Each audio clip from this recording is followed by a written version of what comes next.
Hey, what's up guys, Josh's Bush here and welcome back to another Hydramon deck profile. Today I'm joined by my very good friend Bruce. Yo. Hi Bruce. Hi. And you just won the very prestigious Zoetermeer Spellemere local. Exactly. With what deck? Green Bloomlord Hydramon. So, is it the best deck? Maybe. I think... Maybe, very convincing, yes. No, I think it's of course, like, after EX3, it, like, basically now has all the tools to compete. Very versatile, like, it can be offensive with Bloomlords, like swarming the field, and still have a control aspect with Hydramon. So I think it's really skillful, like, like a lot of decision trees you can make, and I really enjoy playing this deck. Yeah. So what do you say about all the people that say this deck's overhyped? I don't know, what are you thinking? Like, no, I think, yeah, I don't know if it's, I don't think it's like maybe overhyped, like it's just very good, solid. I don't think it's like, it's definitely deserving of tier 1 spot. Okay, yeah. Maybe not the best deck, but like, I think it's like really... It's behind Metal Garurumon. Yeah, apparently.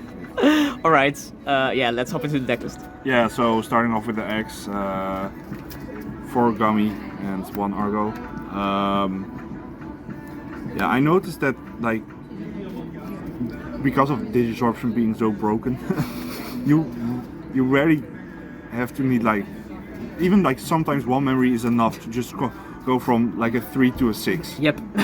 So I felt like Argomon was a bit redundant, and I would much rather have like the ability to just make sure I always have my pieces. Yep. That's why I went for Gummymon, and with the new Pokemon, like, you are very consistently able to get this off. Best card, yeah. So yeah, I think it's correct. Like, I don't, maybe like if something changes, maybe I'll go back to 4 Argomon. But for now, I'll stick to the 4 Gummy. Yep. I think that's the way. Yep. For the rookies, 4 Palmon, the Searcher. Yeah.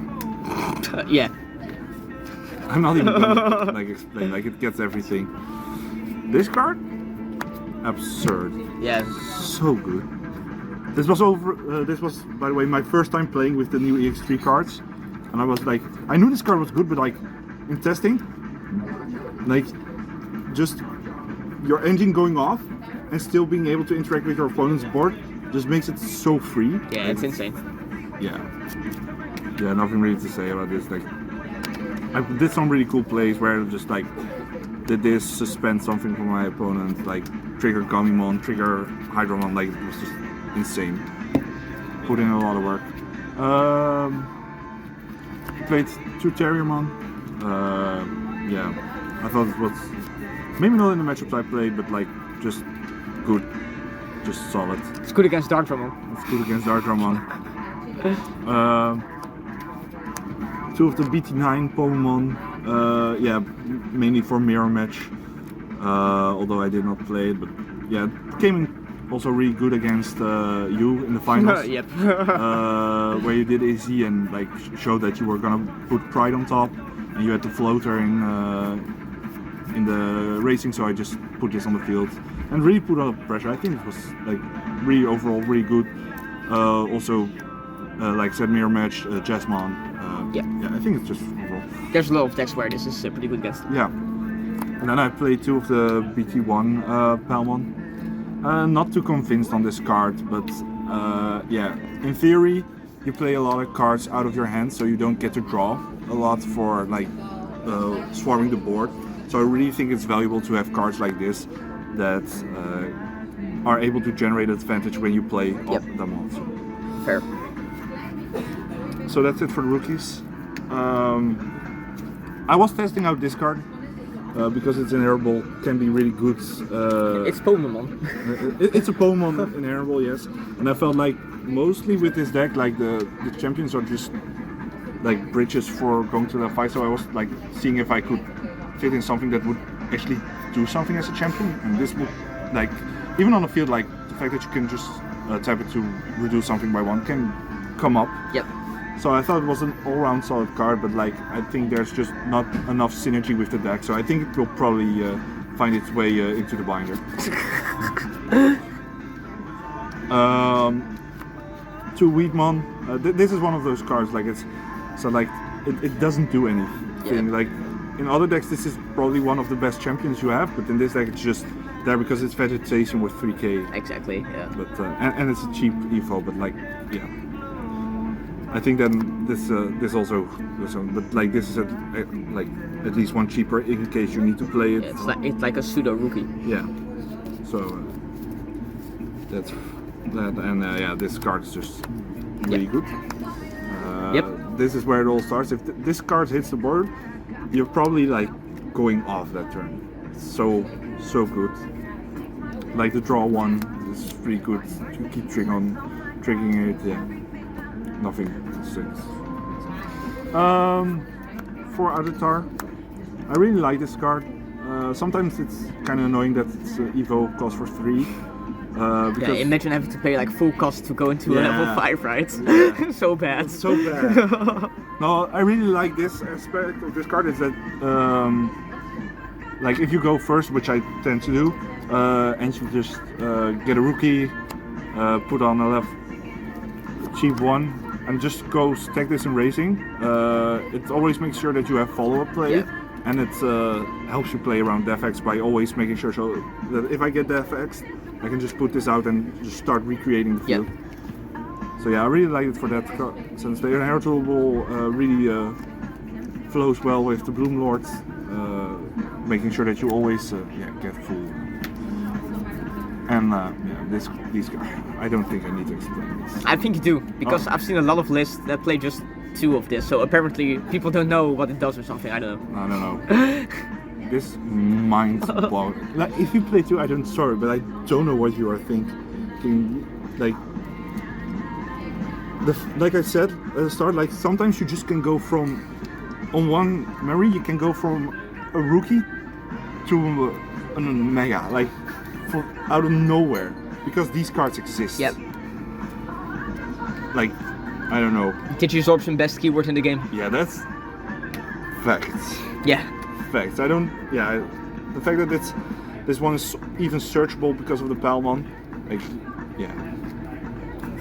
I don't know. If you don't play these all in your deck, I think your Bloomlord deck is just inferior to mine immediately. Sorry, like it's just how it is. For Bloomlords, this card's cool. It's pretty good. It's pretty good.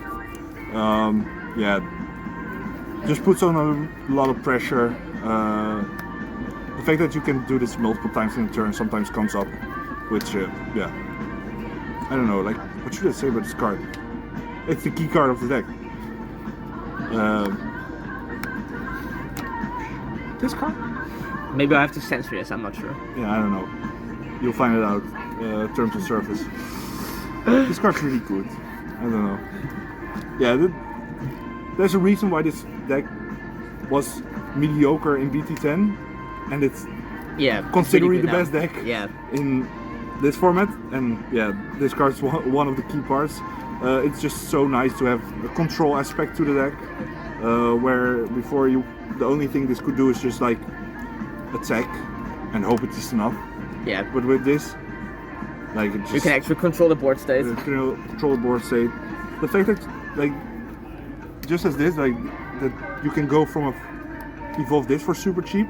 Like these cards are also basically that, because like most of the time you just evolve these for like 2 or less. That happens so much that it's just so nutty to choke your opponent while still creating a big board. It's just so unfair. This card just shuffling it back into the deck just plays around so much. Yeah, the suspending that if they attack UK memory can just. That's also super annoying. Yeah. This card has it all. So yeah. All right, we are back. We had to pay the bill. So yeah, those are the Digimon. Good Digimon. Very nice Digimon. Yes. Very nice Digimon. For tamers, I only played 2 Mimi. It's just the best generic, green tamer. And I also wanted to at least incorporate this in my deck because Madoki Hydramon or any of the memory blockers can be a real nuisance. Yeah, just because these cards just gain so much memory. Yeah. Yeah, and because of the green memory boost I play, Yeah. like it's just really a nuisance. So I wanted to make sure that I have some of these in my deck. But I don't think like they're necessary in a way. Like just like I said, like choking really is not happening sometimes because from one you go so large once all of a sudden. So yeah, maybe these are not needed. And that can help you play around Devex because you never commit these, but yeah. True, yeah. I thought they were good. Like at least they always help like keep up the aggression. Like I said, be able to keep a Hydramon raising and still always be able to keep the aggression by putting it out. Immediately go make a new stack. It just puts on pressure. To summarize, Santi. This card is insane. This card's so good, so versatile. Out of one, yeah, it just buys you a turn sometimes. It's a half of a sec bomb. Yeah, being able to trigger most of your effects for one is really helpful. Yeah. So yeah, a really flexible card in this deck. It's also so crazy, like it says, the Digimon that's suspended, it just can't unsuspend. No, not by not even by like effect or anything. It just can't do it. No, it cannot do it. So yeah, really good for like example against Hydramon. Yep. Yeah. But like yeah, it's just a very versatile card that like can help you out of so many sticky situations. I like this card. Yep. I played 4 boost. Yeah, I also see people play 3. And I can kind of get behind it, but I just like the consistency it gives. It just allows for so much big pushes. Like I said, if you can like achieve what you can achieve for 1 memory, imagine what you can do with 3 memory. Yeah. Like it's Yeah, I'm a huge fan of like the memory boost cards. So. Yeah, I don't see why. Yeah, I like these at 3. Maybe if I really want to deck out this deck a bit more, like maybe if I expect a lot of like Melga or some other matchups, maybe you can like cut this down to 3 so you can like flex it to something else. Yeah. But like for a general like guideline, I want this at 4. I think it's so good. Yeah. And the most broken card. Yeah, there. this card is like that's also what I really like about this version with a lot of the Gummimons. You draw and the whole of the sunflower, I guess. Yeah, the sunflower, right? And you just try to draw a bit more than like maybe your regular Bloomlord list. And I think like you want to do that because you want to see this card as often as possible. Yeah. Because like, yeah, I don't know, like in Yu-Gi-Oh terms, like something like Instant Fusion is right now. Like the moment you see that card, your win percentage just shoots up by 20%. I feel like I want to see this card as consistently as I can. Every time you review it with Pelman, you're like sad, right? Yeah, yeah, like actually sad because yeah. So yeah. All right, solid. That's the deck. Any last words? No, not really right now. I think it's probably like the go off list. I'll keep up changes as we go along. Yeah, anything I would probably change, like I said, the Power Star was like pretty underwhelming, and I'll probably cut down as well the BT1. The Pelman. The Pelman. Yeah. I think it's probably something better can be put in that spot as well. Fair. Alright, Bruce, thanks so much. Like, comment, subscribe, yada yada. See you in the next one. Bye.